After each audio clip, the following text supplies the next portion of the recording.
Well, clearly you have some remembrance of the game because you decided to click on this video, but do you know where it is now? Cause I sure as hell don't, so let me take you down a deep dive into Doodle Jump and where it and its company, Lima Sky, are today. Before the video starts, I'd like to mention that I have a Discord, Twitter, and Twitch. All the links are in the description below if any of that interests you. Also, if you haven't, you should subscribe to join the 4%. Thanks, big man.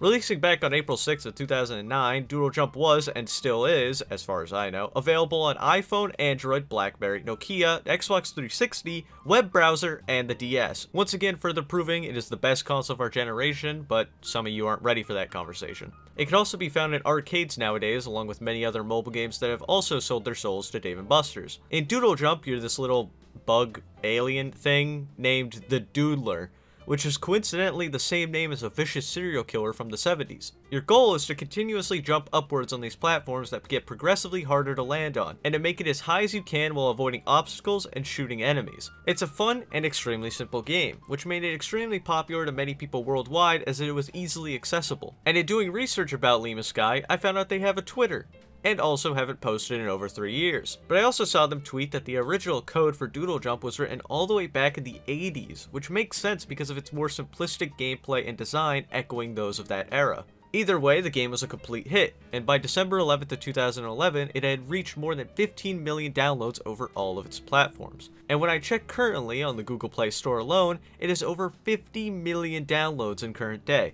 Clearly, the game is pretty big, and if you ask any of your friends if they played the game, chances are they either have or have heard of it at some point, but most likely haven't played it in years, and barely remembered it until you hit them with a goddamn Winter Soldier episode where they start having childhood flashbacks, hit them like a ton of bricks, and they're like, the four-legged alien! I remember it! But why is this, that this old mobile classic is buried so far back in our memories that it is only now reawakened with the sight of a small bug doing hops? To figure that out, we have to look further into where Lima Sky decided to take Doodle Jump after their massive success with the franchise.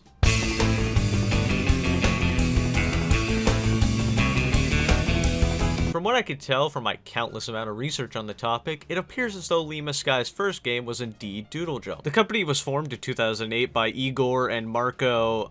I'm not even gonna attempt that, you can read it. And as far as I can tell, the company has stayed very tightly knit into themselves over the past few years. When a small game company has an explosion of popularity like this, they are overwhelmed by wealth and attention that is now put on them. They get a choice to either expand their company, hire more employees with their newly found wealth and try to make more games, or stay as a small group, be very wealthy, and work slowly on new games and updates. For example, Innersloth, the Among Us company, yeah, make your funny Among Us jokes, has decided to stay as a tightly knit group as well, only hiring a select few people and keeping their wealth high with the trade-off of having less updates and content in their game. This is the exact strategy that Lima Sky went for, so when it comes to sequels to this game, don't expect too much. But let's get into them. I use the term sequels, but for most of these games, the term reskins works better. After the success of Doodle Jump, it seemed like every company and their mother wanted a piece of the Doodler pie.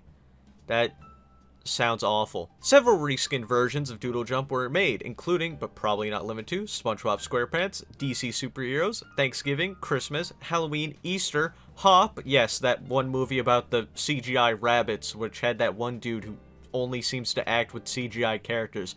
How does he always end up in that position? And Ninja, as far as I could find. Hello, Future Steve here to say some dumb shit. There were actually many other sequel games that I had forgotten to mention, such as various multiplayer Doodle Jump games, as well as just continuous updates for the first game, as well as more reskins and themes that they added. Also, there's Doodle Jump Galaxy, which is like this weird 3D Doodle Jump game, which is really odd looking, honestly, and Doodle Jump Adventure, which is another weird 3D take on the series. Also, Igor stated in an interview from 2013 that his goal when he started was just to make a bunch of small mobile games for fun, and didn't expect the explosion of popularity that Doodle Jump had. But because of its popularity, they decided to shift Lima Sky to be a studio based solely on the Doodle Jump franchise.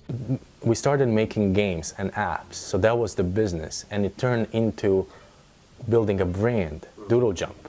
The intention was never, let's create a hit, let's create one brand and focus on that. But let's build a few, quite a few actually, fun, simple, quick play apps and keep on doing that. Well, we found success with Doodle Jump.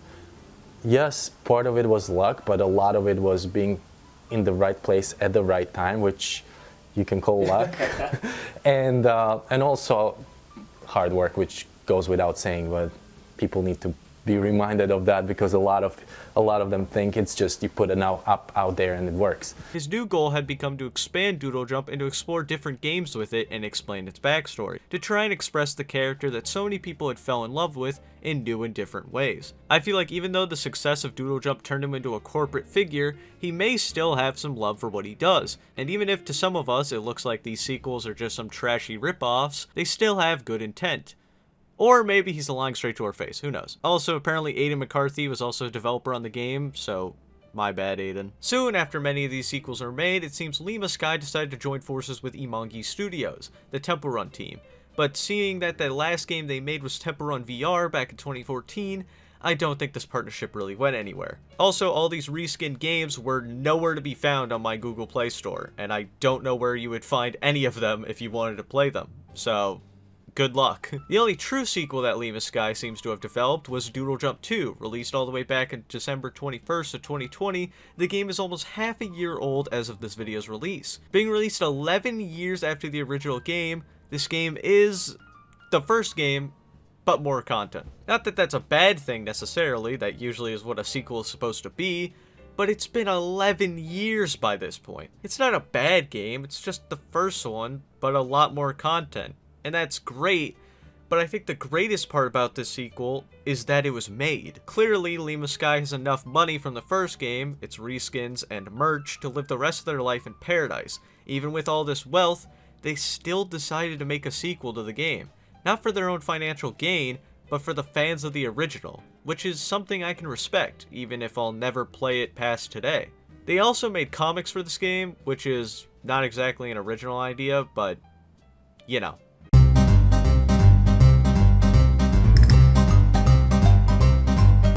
Overall, I think the decline of this game just came from people getting bored of it. You can only play a game for so long before you inevitably become sick of it, and I think that's what happened with Doodle Jump. It wasn't something inherently bad within the company or something they did, it was just the result of time. With every passing year, less and less people played the game, and less people talked about it. But even if it isn't popular in this day and age, it has still left a lasting impression on millions of people. The game's legacy will live on in everyone who played it, and in the arcade machines in Dave & Buster's. Thanks for watching. If you liked the video, consider liking and or subscribing. Thanks!